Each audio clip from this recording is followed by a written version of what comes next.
साथियों, आज की श्रृंखला में मैं आपके लिए वर्ण और वर्णमाला से संबंधित कुछ महत्वपूर्ण ट्यूटोरियल तैयार करके लाया हूं। आइए शुरू करते हैं।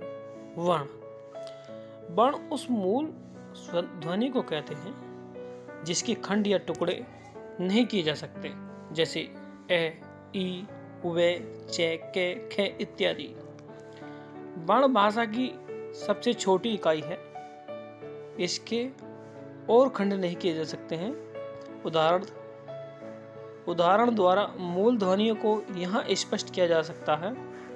राम और गया में चार मूल ध्वनियाँ हैं जिनके खंड नहीं किए जा सकते हैं, जैसे रे प्लस आ प्लस में प्लस ए बराबर राम, गे प्लस ए प्लस ये प्लस आ बराबर गया। इन्हीं अखंड मूल ध्वनियों को वर्ण कहते हैं। हर वर्ण की अपनी लिपि होती है। लिपि को वर्ण संकेत भी कहते हैं। हिंदी में 52 वर्ण हैं। वर्णमाला वर्णों के समूह को वर्णमाला कहते हैं। इसे हम ऐसे भी कह सकते हैं, किसी भाषा के समस्त वर्णों के समूह को वर्णमाला कहते हैं। प्रत्येक भाषा की अपनी वर्णमाला होती है, जैसे हिंदी में ए, आ, ई, उ, कै, गे है, अणे आदि। इसी प्रकार अंग्रेजी में ए, बी, सी, डी, ई आदि। वर्ण के कुछ भेद बताए गए हैं। हिंदी भाषा में वर्ण दो प्रकार के होते हैं, स्वर जिन्हें वोवेल कहते हैं और व्यंजन जिन्हें कॉन्सोनेंट कहते हैं। स्वर वोवेल वे वर्ण जिनके उच्चारण में किसी अन्य वर्ण की सहमति की आवश्यकता नहीं होती है, स्वर कहलाता है। इसके उदाहरण में कंठ, तालु का उपयोग होता है, जीव होठ का नहीं। हिंदी वर्णमाला में 16 स्वर हैं, जैसे कि ए, ई, उ, ए, ओ, अंग, ऋ, लृ, लृ। स्वर के भेद। स्वर के दो मूल भेद बताए गए हैं। पहला है मूल स्वर, दूसरा है संयुक्त स्वर। मूल स्वर ये बहुत इंपॉर्टेंट है, आपको इनकी पहचान कर रही है, मूल कौन सा है और स्वर कौन सा है। ज़्यादातर परीक्षाओं में स्वर से संबंधित सवाल पूछे जाते हैं, जैसे कि मूल स्वर में ए, आ, ई, उ, ए, ओ, और संयुक्त स्वर में बड़ा ए प्लस ए और आओ, ए प्लस ओ। मूल स्वर के भेद हैं। मूल स्वर के 3 भेद होते हैं, ह्रस्व स्वर, दीर्घ स्वर और प्लत स्वर। अब ह्रस्व स्वर को इन्होंने बताया है। जिन स्वरों के उच्चारण में कम समय लगता है उन्हें ह्रस्व स्वर कहते हैं। ह्रस्व स्वर 4 होते हैं, ए, आ, उ, ऋ। ऋ की मात्रा रे के रूप में लगाई जाती है तथा उदाहरण रि को तरह होता है। दीर्घ स्वर वे स्वर जिनके उच्चारण में ह्रस्व स्वर से दुगना समय लगता है, वे दीर्घ स्वर कहलाते हैं। जैसे कि इन्होंने साधारण शब्दों में समझाया है। स्वरों उदाहरण में अधिक समय लगता है, उन्हें दीर्घ स्वर कहते हैं। दीर्घ स्वर 7 होते हैं, आ, ई, उ, ए, ओ। दीर्घ स्वर 2 शब्दों के योग से बनते हैं, जैसे आ बराबर ए प्लस ए, ई बराबर ई प्लस ई, उ बराबर उ प्लस उ, और ए बराबर है ए प्लस आई, और ए बराबर है ए प्लस आई, और ओ बराबर है आ प्लस ओ, और औ बराबर है ए प्लस ओ। अब प्लुत स्वर की बात चलती है, तो प्लुत स्वर जो होते हैं वे स्वर जिनके उच्चारण में दीर्घ ध्वनि से भी अधिक समय यानी 3 मात्राओं का समय लगता है, प्लुत स्वर कहलाते हैं। सरल शब्दों में जिस स्वर के उच्चारण में दुगना समय लगे उसे प्लुत कहते हैं। इसका चिन्ह इन्होंने दिखा है, ऐस की तरह होता है। इसका प्रयोग अक्सर पुकारते समय किया जाता है, जैसे सुनो, राम, ओम। हिंदी में साधारणतः प्लुत का प्रयोग नहीं होता। वैदिक भाषा में पुल्ल स्वर का प्रयोग अधिक हुआ है। इसे त्रिमात्रिक स्वर भी कहते हैं। अब बात करते हैं अंग प्लस अय अयोगवाह कहलाते हैं। ये बात बहुत इंपॉर्टेंट है। अंग प्लस अय अयोगवाह कहलाते हैं। वर्णमाला में इनका स्थान स्वरों के बाद व्यंजन और व्यंजनों से पहले होता है। अंग को अनुस्वार तथा अय को विसर्ग कहा जाता है, जो प्लान से प्राय जैसे दुख है, संस्कृत शब्द में प्रयोग किया दुख है, बहुत से अदर तरीके से भी इसका प्रयोग किया जाता है। जैसे कि अनुनासिक, निम्नासिक, अनुस्वार और विसर्ग के बारे में यहाँ बताया गया है आगे। अनुनासिक और निम्नासिक, अनुस्वार और विसर्ग हिंदी में स्वरों का उच्चारण अनुनासिक और निम्नासिक होता है। अनुस्वार और विसर्ग व्यंजन हैं जो स्वर के बाद और स्वर के से स्वतंत्र आते हैं। इनके संकेत चिन्ह इस प्रकार होते हैं। अनुनासिक, अनुस्वार यहाँ लगा हुआ है। ऐसे स्वरों का उच्चारण नाक और मुंह से होता है और उच्चारण में लघुता रहती है, जैसे गांव, दांत, आंगन, सांचा इत्यादि। अब अनुस्वार के बारे में बताया गया है। यह स्वर के बाद आने वाला व्यंजन है जिसकी ध्वनि नाक से निकलती है, जैसे अंगूर, अंगद और कंकन। फिर यहाँ पर निम्नासिक केवल मुंह से बोले जाने वाले स्वर वर्णों को निम्नासिक कहते हैं, जैसे इधर, उधर, आप, अपना, घर इत्यादि। इसके पश्चात बताया गया है विसर्ग। अनुस्वार की तरह विसर्ग भी स्वर के बाद आता है। यह व्यंजन है और इसका उच्चारण है की तरह होता है। संस्कृत में इसका काफ़ी व्यवहार है। हिंदी में अब इसका अभाव होता जा रहा है, किंतु तत्सम शब्दों के प्रयोग में इसका आज भी उपयोग होता है, जैसे मनकामना, व्यापान, अतः, स्वतः, दुख है इत्यादि। टिप्पणी यहाँ पर बताई गई है। तो अनुस्वार और विसर्ग न तो स्वर हैं न व्यंजन, किंतु ये स्वरों के सहारे चलते हैं। स्वर और व्यंजन दोनों में इसका उपयोग होता है, जैसे अंगद और रंग। इस संबंध में आचार्य किशोरीदास वाजपेयी का कथन है, ये स्वर नहीं है व्यंजनों की तरह, ये स्वरों के पूर्व नहीं पश्चात आते हैं, इसलिए व्यंजन नहीं है। इसलिए इन दोनों ध्वनि को अयोगवाह कहते हैं। अयोगवाह का अर्थ है योग न होने पर भी जो साथ रहे, उसे अयोगवाह कहते हैं। उसके पश्चात अनुस्वार और अनुनासिक में अंतर बताया गया है। अनुनासिक के उच्चारण में नाक से बहुत कम सांस निकलती है और मुंह से अधिक, जैसे आंसू, आंत, गांव और चिड़िया इत्यादि। पर अनुस्वार के उच्चारण में नाक से अधिक सांस निकलती है और मुख से कम, जैसे अंक, अंश, अंश, अंग इत्यादि। अनुनासिक स्वर की विशेषता है, अनुनासिक स्वरों पर चंद्र बिंदु लगता है, लेकिन अनुस्वार एक व्यंजन ध्वनि है। अनुस्वार की ध्वनि प्रकट करने के लिए वर्ण का बिंदु लगाया जाता है। तत्सम शब्दों में अनुस्वार लगता है और उसके तद्भव रूपों में चंद्र बिंदु लगता है, जैसे अंगूठ में अंगूठा और दंत में दांत, अंत्र से आंत। उसी प्रकार सेकंड श्रेणी में व्यंजन को बताया गया है। जिन वर्णों को बोलने के लिए स्वर की सहायता लेनी पड़ती है, उन्हें व्यंजन कहते हैं। दूसरे शब्दों में व्यंजन उन वर्णों को कहते हैं जिनके उच्चारण में स्वर वर्णों की सहायता ली जाती है, जैसे कि क, ख, ग, च, छ, त, थ, द, भ, म इत्यादि। कैसे विसर्ग तक सभी वर्ण व्यंजन हैं। प्रत्येक व्यंजन के उच्चारण में ए की ध्वनि छिपी रहती है। ए के बिना व्यंजन का उच्चारण संभव नहीं है, जैसे ख, प व्यंजन पर ध्वनि है जिसका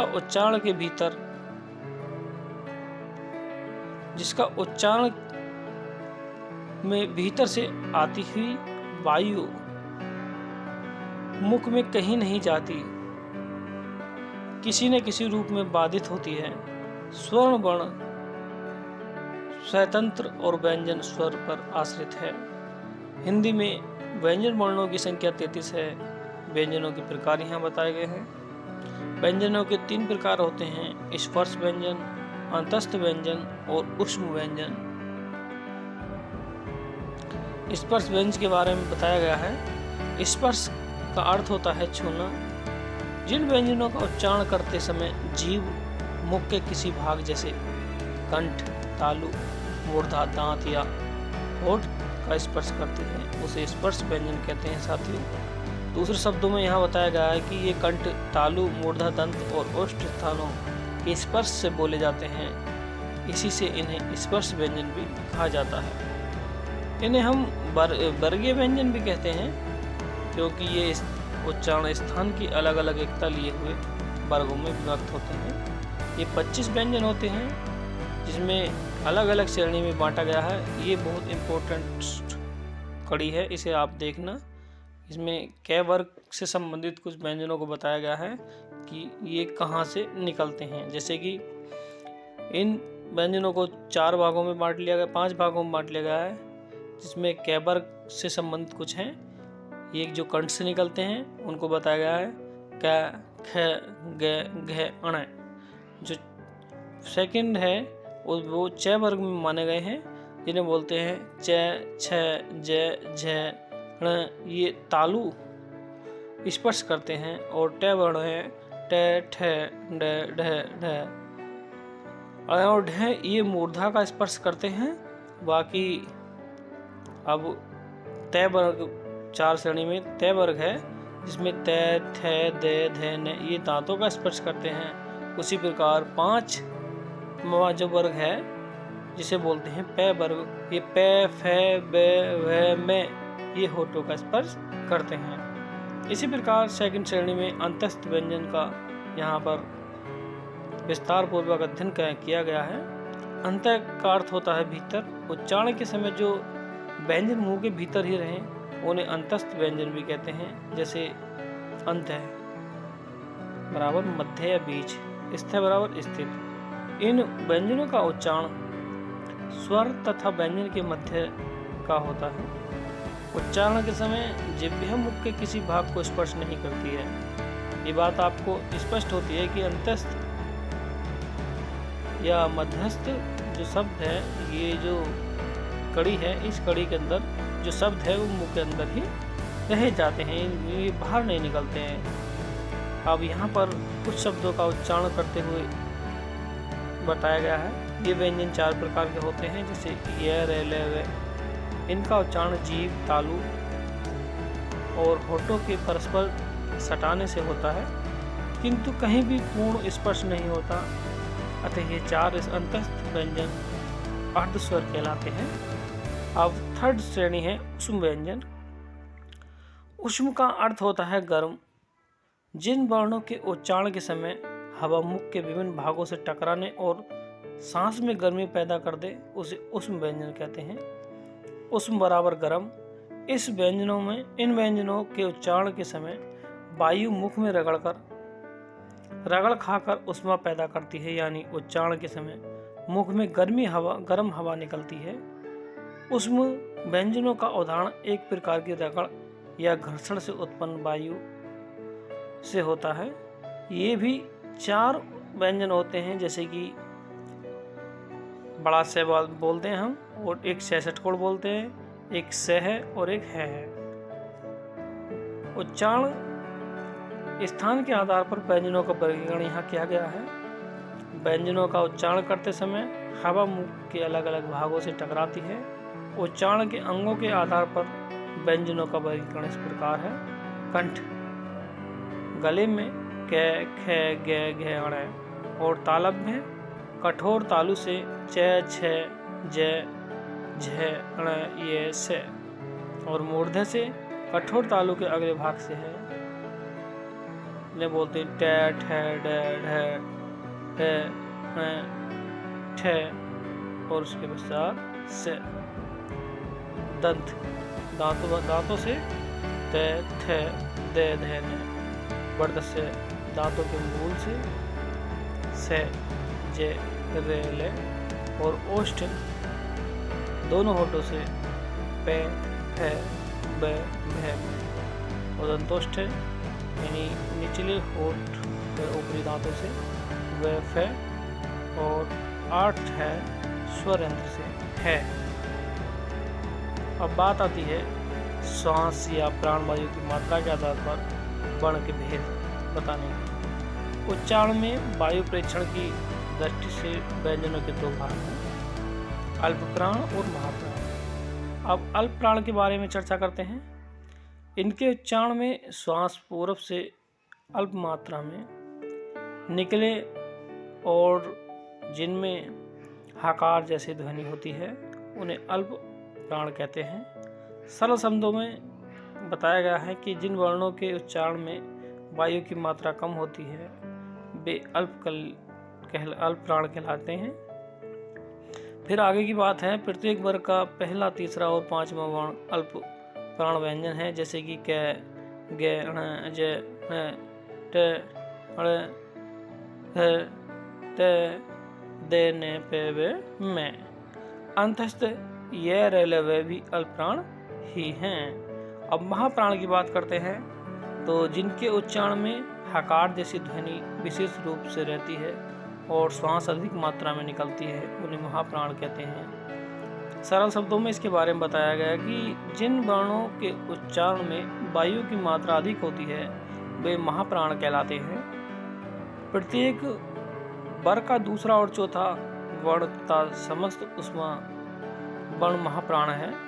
जैसे इसके कुछ उदाहरण दिए गए, ख, ग, छ, झ, ढ और ड, थ, ध, पे, फे, भे और से। तीनों प्रकार के से हैं और है। संक्षेप में अल्प प्राण वर्णों की अपेक्षा महाप्राणों में वायु प्राण का उपयोग अधिक श्रम पूर्वक करना पड़ता है। संयुक्त व्यंजन की अब बात करते हैं। जो व्यंजन 2 या 2 से अधिक व्यंजनों के मेल से बनते हैं वे संयुक्त व्यंजन कहलाते हैं। ये संख्या में 4 होते हैं, जिन्हें 6, त्रय, ज्ञ और श्रेय बोला जाता है। अब इनका खंड करके बताया गया है। ये 6 कैसे बनता है?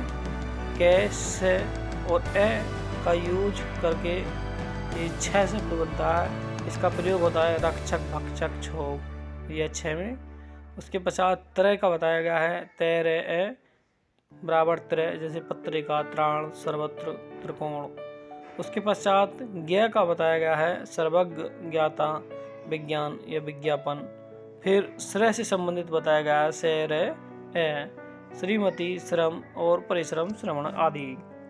अब बात करते हैं द्वित्व व्यंजन की।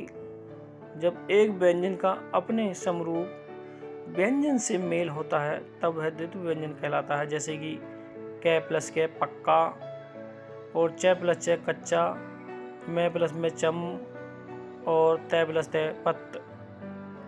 द्वित्व व्यंजन में भी पहला व्यंजन स्वर रहित तथा दूसरा व्यंजन स्वर सहित होता है। अब बात करते हैं संयुक्ताक्षर की। तो जब एक स्वर रहित व्यंजन अन्य स्वर सहित व्यंजन से मिलता है तब वह स्वताक्षर कहलाता है। जैसे कै, ते, छ संयुक्त। अब ये यहाँ पे कै और ते एक साथ प्रयोग हुआ है, इसलिए इसे संयुक्ताक्षर भी कहते हैं। अब स और थ का एक साथ स्थान, इन्हें आधा स और आधा स वगैरह वगैरह जो बोलते हैं हम, तो ये स्थ है। तो यहाँ पर 2 शब्दों का प्रयोग करके एक शब्द बनाया है, स्थ बोल, वहाँ पर हुआ। ये अब इसे यूज करके दिखाया स्थान। और स व को स्वर एक साथ, ये सब संयुक्त अक्षर हैं। फिर उसके बाद बात करते हैं वर्णों की मात्राएं की। व्यंजन वर्णों के उच्चारण में जिन स्वर मूलक चिन्हों का व्यवहार होता है उन्हें मात्राएं कहते हैं। दूसरे शब्दों में बताया गया है कि स्वरों के व्यंजन में मिलने के इन रूपों की को भी मात्रा कहते हैं, क्योंकि मात्राएं तो स्वरों की होती हैं। ये मात्राएं 10 हैं, जैसे कि आ, ए, ओ, उ इत्यादि। ये मात्रा केवल व्यंजनों में लगती हैं, जैसे का, की, कु, क्र, के, को, कौ इत्यादि।